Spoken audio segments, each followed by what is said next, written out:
8 classical డాన్సెస్లో Mohini Aattam అయితే 4th dance అండి. అయితే ఈ డాన్స్ ఏంటంటే కేరళ స్టేట్కి అయితే ఫేమస్ డాన్స్. కేరళ స్టేట్లో ఇంకో డాన్స్ కూడా ఉంది ఫేమస్ డాన్స్, అదేంటంటే కథక్కలి. కథక్కలి తర్వాత సెకండ్ వన్ అయితే మోహిని అట్టం అండి. ఈ మోహిని అట్టం డాన్స్ అయితే లాస్య రకానికి సంబంధించింది. లాస్య అనగా ఏంటంటే ఫీమేల్స్ చేసే డాన్స్, మేల్స్ చేసే డాన్స్ ఏంటంటే తాండవము. అయితే విష్ణు యొక్క మంత్రగతి యొక్క అవతారం అయితే దీంట్లో ఉంటుంది.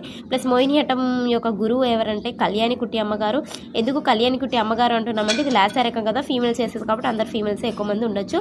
సో కళ్యాణ్ కుట్టి అమ్మగారి యొక్క హస్బెండ్ ఎవరంటే కృష్ణ నాయర్ గారు. ఈయన గురించి అయితే నేను కథకళి డ్యాన్స్లో అయితే చెప్పాను, ఒకసారి వెళ్ళి చెక్ చేయండి.